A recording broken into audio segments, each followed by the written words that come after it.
Hi friends, welcome to Sanjana vlogs. இன்றைக்கி நம்ம சேனலில் ஒரு சின்ன விளாக் தான் பார்க்க போகிறோம். இது ஒரு சிம்பிளான நைட் ரொட்டீன் விளாக் தான். பிடிச்சிருந்தா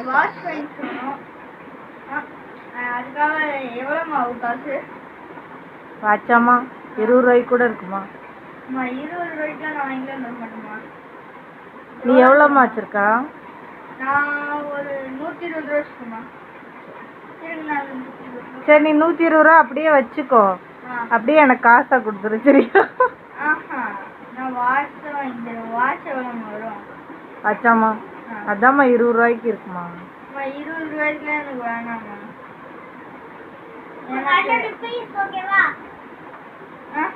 எவ்வளோமா வரும்? சரி, அதையும் காமிக்க போட்டேன். நீ என்ன பண்ற?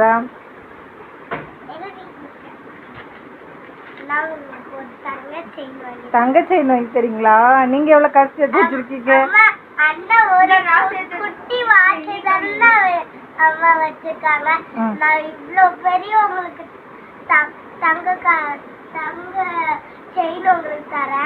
வச்சிருக்கேன். நீ உண்டியல் ஃபுல்லா வச்சு தங்கத்துல டாலர் தான் வாங்க முடியும். செயின்ல தரமாட்டாங்க பாப்பா. அதுக்கு 1 கோடி வேணுமா? ஆமா, 1 கோடி வேணும். 1 கோடிக்கு 5 செயின் கிடைக்கும். 1 கோடிக்கு அப்ப கிஷோர்லதோ அந்த உண்டியலோ எடுத்து ஃபுல்லாத்தி கொண்டு போய் அவங்க கிட்ட கொடுத்துருவோம். ஓகேவா? சரி, ஓகே. இங்க பாருங்க, நான் சேர்த்து வச்ச காசு காமிக்கணுமா? காமி. இவ்வளவு காசு சேர்த்து வச்சிருக்கியா? 120 ரூபா சேர்த்து வச்சிருக்கேன். அப்புறம் 100 ஒரு 20 40. அப்ப நீ இவ்வளவு காசு சேர்த்து வச்சிருக்கா? 1 ரூபாய் கூட இல்ல. உண்டியல்ல சேர்க்கறதுலாம் இல்ல. அண்ணன் தான் உண்டியல்ல காசு சேர்க்கான். தனியா வச்சிருக்காள் அம்மா பர்த்டேக்கு வாங்கி தர்றதுக்கு.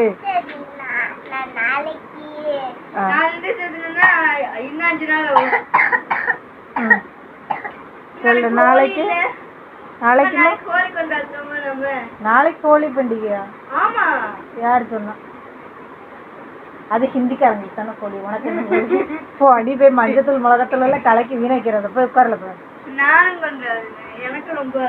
கொண்டாடணும். மஞ்சத்தூள் எல்லாம் அள்ளி கொட்டிடுறத வேலைக்கு போற நேரத்துல.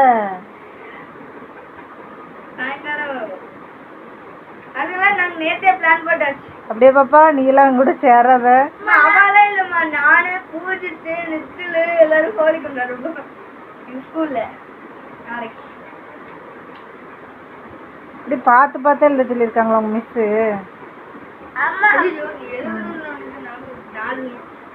என்னம்மா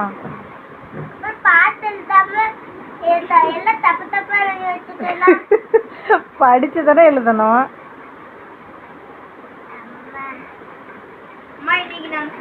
சரி, பாய். அம்மா போய் டீ போட போறேன். பிஸ்கட்லாம் இங்க இருக்கட்டும்.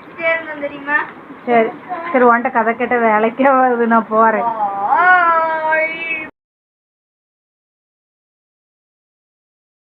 நானும் சரி வேலைக்கு போயிட்டு வந்தேன். அவங்க ஹோம்ஒர்க் எழுதிட்டு இருந்தாங்க.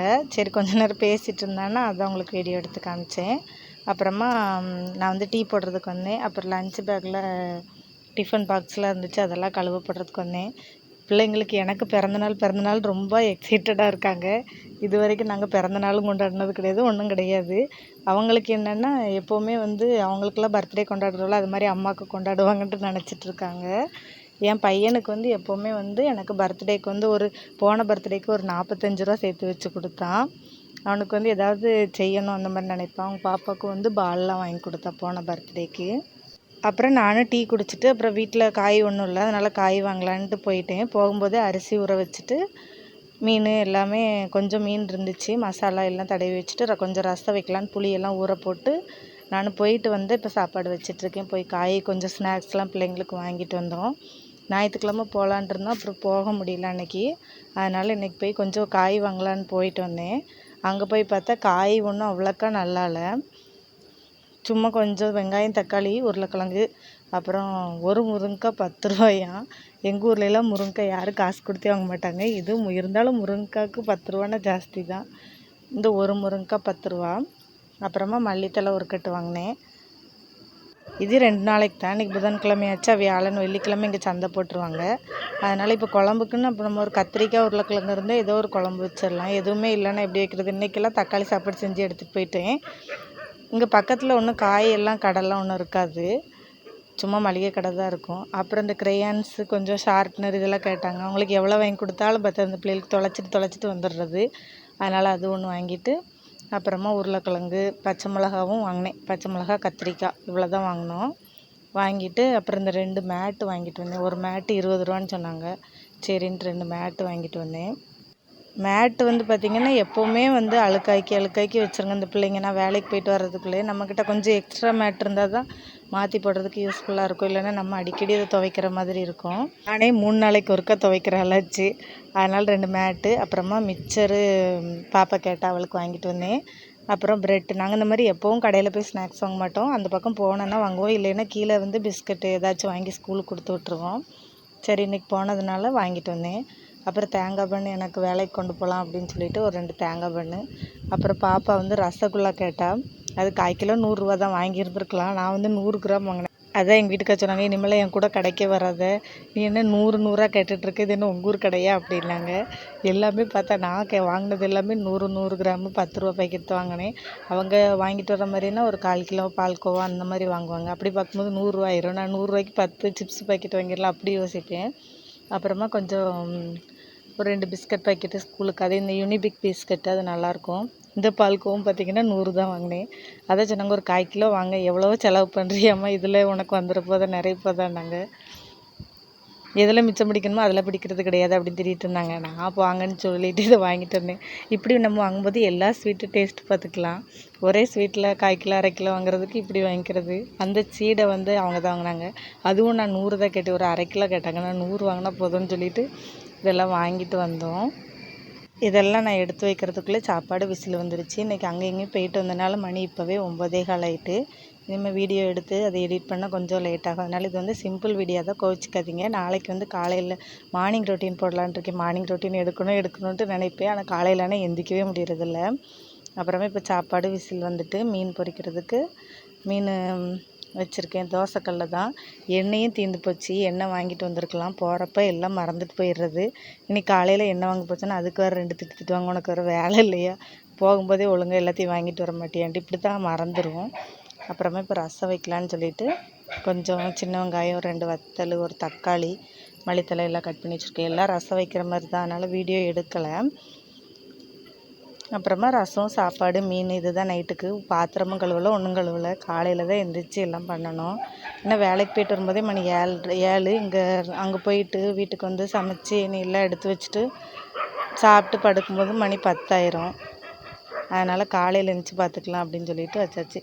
ஒரு நேரத்துக்கு தானே, அதனால் சாப்பாடு கொஞ்சம், ரசம், மீன் எண்ணெய் கொஞ்சம் ஜாஸ்தி ஊற்றிருந்தால் கொஞ்சம் நல்லா பொரிச்சிருக்கலாம். புறத்தையும் பிச்சு எடுத்துட்டேன். இன்றைக்கி சமைக்கிறதுக்கு லேட் ஆயிடுச்சு. அதனால் பிள்ளைங்களுக்கும் பசி ஆயிடுச்சு. அதனால் அவசரமாக மீன் பொரிச்சுன்னா எல்லாம் பிஞ்சு போச்சு. சரி இப்போ வந்து எல்லாம் சாப்பிட்றதுக்கு முன்னாடி நம்ம பாப்பா கேட்டால், அம்மா இன்றைக்கி காசு போடலையான்னு சொல்லிட்டு, நான் மறக்கிறேன்னா இல்லையா அவங்க நல்லா ஞாபகம் வச்சிட்ருக்காங்க. அதனால் சரின்ட்டு, சரி பாப்பா நீயே டிக் பண்ணுன்னே நோட்டை தூக்கி வச்சுட்டு உட்காந்துருக்கா. மற்றவங்க கமெண்ட்டில் சொல்லியிருந்தாங்க, சிஸ்டர் நான் 10 டிக் பண்ணியிருக்கேன்ட்டு. நான்லாம் 3 தாப்பா பண்ணியிருக்கேன், என்னால் அப்படிலாம் முடியாது. நிறைய பேர் அப்படி சொல்லும்போது எனக்கு கொஞ்சம் ஹாப்பி தான். இப்படி நீங்கள் பண்ணுற கமெண்ட்னால தான் எனக்கும் சேமிக்கணும்னு ஒரு ஆசை வருது. அவ்வளோதான். இது வந்து ஒரு சிம்பிள் வீடியோ தான், இதோட முடியுது. பிடிச்சிருந்தா லைக் பண்ணுங்கள், கமெண்ட் பண்ணுங்கள். வாங்க இப்போ பாப்பா என்ன பேசுகிறான்னு பார்க்கலாம். ஒரு டிக் போட்டால் போதும். 30 பாரு, வேர்த்து போய் கிடக்குது.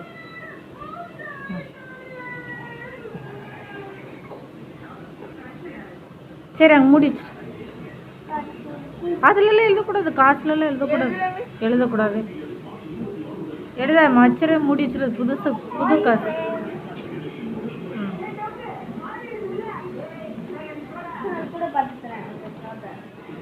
நீ ஒன்றும் பார்க்க வேண்டாம்.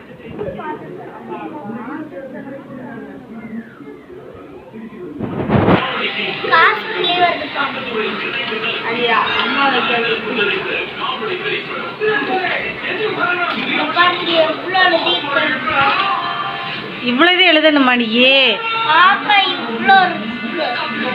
இவ்வளோ